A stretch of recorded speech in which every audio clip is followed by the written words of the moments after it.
તો મિત્રો તમે થંબનેલ પર જોયું એ બિલકુલ સાચું છે। ફરીથી જ્ઞાન સહાયકની જાહેરાત આવી ગઈ છે અને એના આધારે આપણે જોઈએ કે તો શું હવે કાયમી ભરતી કરવામાં નહીં આવે અથવા તો શા માટે ફરીથી જ્ઞાન સહાયકની જાહેરાત આપવામાં આવી છે। તો આના વિશે સંપૂર્ણ ડિટેલમાં માહિતી આપું અને સ્પષ્ટ આપણને ખ્યાલ આવશે કે શા માટે જ્ઞાન સહાયકની ભરતી પ્રક્રિયા ફરીથી શરૂ થઈ છે અને શા માટે ફરીથી એ જાહેરાત આપવામાં આવી છે અને કાયમી ભરતી પ્રક્રિયા છે એ અટકી જશે કે કન્ટિન્યુ રહેશે। પણ આ બધી જ માહિતી જાણવા માટે તમારે વિડીયોને અંત સુધી જોવો જરૂરી છે।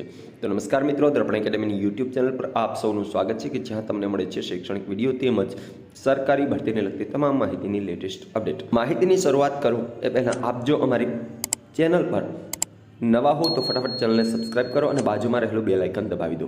સાથે જ નીચે ટેલિગ્રામ ચેનલની લિંક પણ ડિસ્ક્રિપ્શન બોક્સની અંદર આપેલી છે, ત્યાંથી તમે અમારી સાથે જોડાયેલા રહો અને આવા જ વિડીયો મેળવતા રહો।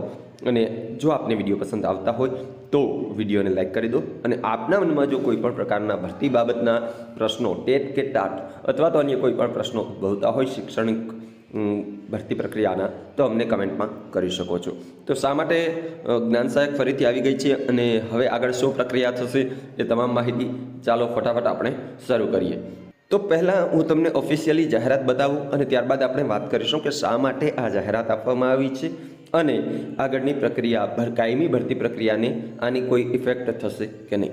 તો અહીં આપ જોઈ શકો છો કે શિક્ષણ વિભાગ અંતર્ગત ગુજરાત રાજ્યની અનુદાનિત પ્રાથમિક શાળાઓમાં જ્ઞાન સહાયક યોજના પ્રાથમિક માટે શાળા કક્ષાએ 11 માસ માટેના કરાર આધારિત જ્ઞાન સહાયક પ્રાથમિકની જગ્યાઓ કરાર બાબતે ઓનલાઈન અરજી આમંત્રિત કરવા બાબત। તો જે પ્રાથમિક શાળાઓ છે માત્ર એની જ અત્યારે આ જાહેરાત આવી છે અને બની શકે કે ટૂંક જ સમયમાં માધ્યમિક શાળાઓ અને ઉચ્ચતર માધ્યમિક શાળાઓની જાહેરાત પણ આવી શકે છે। અહીં આપ જોઈ શકો છો કે જ્ઞાન સહાયક જગ્યાનું નામ છે જ્ઞાન સહાયક અનુદાનિત પ્રાથમિક। માસિક મહેનતાણું જે આગળ હતું એ પ્રમાણે 21,000 છે અને વયમર્યાદા 40 વર્ષ સુધીના તમામ ઉમેદવારો છે એ જ્ઞાન સહાયકની અંદર આ ભરતી પ્રક્રિયામાં ફોર્મ ભરી શકે છે।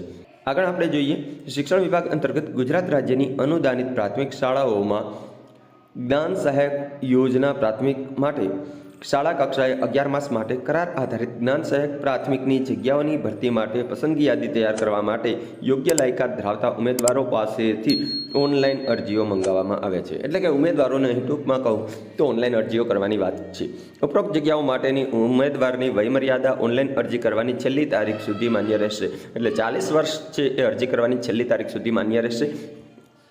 ઉમેદવારે ઓનલાઈન અરજી કરવા માટે થઈને લિંક આપેલી છે http://pre-gyan-sahayak-ssa-gujarat.org કે જ્યાંથી આપણે અગાઉ પણ અરજીઓ કરેલી છે એના પર જઈ અને અરજી કરવાની રહેશે। ઉમેદવારે અરજી કરતાં પહેલાં વેબસાઇટ પર મૂકેલ ઉક્ત જગ્યાઓ માટેની આવશ્યક લાયકાત, વયમર્યાદા, નિમણૂકનો પ્રકાર અને મહેનતાણા અંગેની સૂચનાઓ, માર્ગદર્શિકાઓ પહેલાં વાંચી લેવી।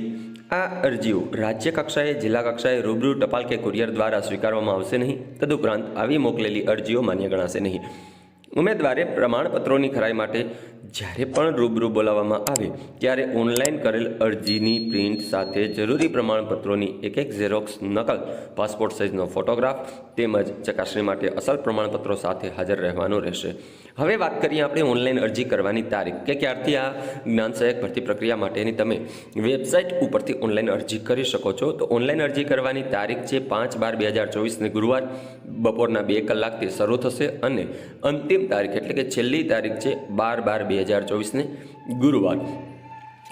આ જાહેરાત છે જે જ્ઞાન સહાયકની ફરીથી એક વખત જાહેરાત આવી છે।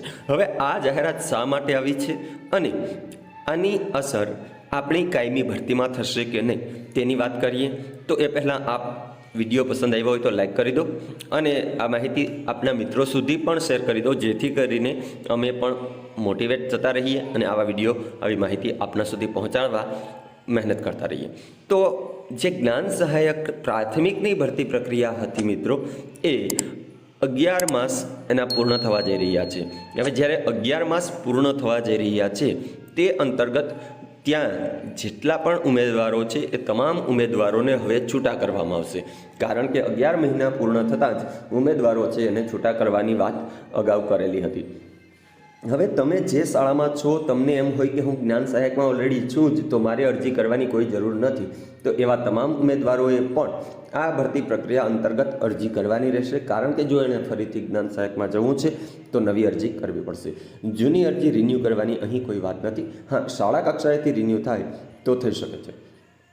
આગળ જોઈએ કે ભાઈ શા માટે આ અરજી આવી, તો કે 11 માસ પૂર્ણ થયા છે, એ જગ્યાઓ ખાલી થશે અને એ જગ્યાઓને ફરીથી ભરવા માટે ક્યાં સુધી, તો કે જ્યાં સુધી કાયમી શિક્ષકની ભરતી ન થાય ત્યાં સુધી એ જગ્યાઓ ખાલી ન રહે તે હેતુથી આ ભરતી પ્રક્રિયા ફરીથી લાવવામાં આવી છે. અને બની શકે કે કેટલીક એવી જગ્યાઓ પણ હશે કે જ્યાં ખાલી પડેલી જગ્યાઓ જે છે એ નવી ખાલી પડેલી હશે. કેમ કે હાલમાં જે જિલ્લા બદલી, તાલુકા ફેરબદલી, આ તમામ બદલીઓ થઈ એના કારણે કેટલાક જ્ઞાન સહાયકોને છૂટા પણ કરી દેવાયા હશે. તો કેટલાક જ્ઞાન સહાયકો પોતાની જાતે જ સ્વૈચ્છિક રાજીનામું મૂકીને જતા રહ્યા હશે અને બાકીના જે બચેલા હાલમાં છે એના 11 માસના કરાર જે છે એ પૂર્ણ થાય છે. તો આવી પરિસ્થિતિમાં વિદ્યાર્થીઓના હિતને ધ્યાનમાં રાખીને શિક્ષણ કાર્ય બગડે નહીં. ક્યાં સુધી, તો કે જ્યાં સુધી કોઈ નવા શિક્ષક હાજર નથી થતા ત્યાં સુધી હજુ જે નવી ભરતી પ્રક્રિયા છે, કાયમી શિક્ષકની ભરતી પ્રક્રિયા, એ ખૂબ સમય માંગી લે એમ છે. આ વર્ષ પૂર્ણ થઈ જશે. શૈક્ષણિક વર્ષની વાત કરું છું કે આ શૈક્ષણિક વર્ષ આરામથી પૂર્ણ થઈ જશે અને નવા શૈક્ષણિક વર્ષમાં જ બની શકે કે પ્રાથમિક શાળાઓમાં શિક્ષકો હાજર થાય. એ પહેલાં કોઈ થાય એવી સંભાવનાઓ દેખાતી નથી હાલમાં.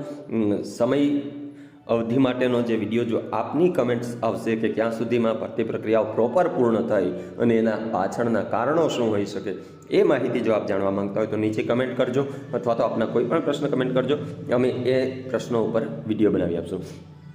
તો જ્યાં સુધી આ ભરતી પ્રક્રિયા પૂર્ણ નથી થતી ત્યાં સુધી શાળાઓની અંદર શિક્ષકોની ઘટ ન રહે તે હેતુથી હાલમાં ફરીથી એક વખત જ્ઞાન સહાયકની જાહેરાત આપી અને શિક્ષકોની ખોટ પૂરવાનો અહીં પ્રયત્ન થઈ રહ્યો છે. આપ ઈચ્છો તો આની અંદર જઈ શકો છો. હા, તમે જ્ઞાન સહાયકમાં જાઓ છો અને પછીથી તમારો કાયમી શિક્ષક ભરતી પ્રક્રિયામાં નંબર લાગે છે તો પણ તમને કોઈ અસર થતી નથી. તમે કાયમી શિક્ષક ભરતી પ્રક્રિયામાં જ્ઞાન સહાયકની જગ્યા પરથી રાજીનામું મૂકી અને જઈ શકો છો. એ જ્યાં સુધી ભરતી પ્રક્રિયા ન આવે ત્યાં સુધી જો તમે ઘરે બેસી રહેવા ન માંગતા હો તો તમે જ્ઞાન સહાયકમાં જઈ શકો છો. જ્ઞાન સહાયકનો જો તમે વિરોધ કરતા હો અને જ્ઞાન સહાયકની કાયમી શિક્ષકની જ ભરતી ઈચ્છતા હો તો તમે આનાથી દૂર રહો. આ ભરતી પ્રક્રિયાની અંદર ફોર્મ ન ભરો, જેથી કરીને બની શકે કે ભરતી પ્રક્રિયા થોડી ઝડપી થઈ શકે. તો બસ આ જ હતી આજની લેટેસ્ટ અપડેટ કે જે આપના સુધી પહોંચાડવા પ્રયત્ન કર્યો છે. આગળ વિદ્યાશાખની અંદર કુલ કેટલા ફોર્મ ભરાયા છે, વિષયવાર કેટલા ફોર્મ ભરાયા છે એની માહિતી આપતો વિડીયો પણ મેં બનાવીને મૂકેલો છે. સાથે જ તમામ પ્રકારના જે મહત્ત્વના ટેટ ભરતીના વિડીયો છે નીચે ડિસ્ક્રિપ્શનમાં અને અમારા પ્લેલિસ્ટ બટન પર છે, ત્યાંથી તમે જોઈ શકો છો. અને એ સિવાયના આપના પ્રશ્નો પણ અમારી સાથે શેર કરી શકો છો. અસ્તુ, ધન્યવાદ.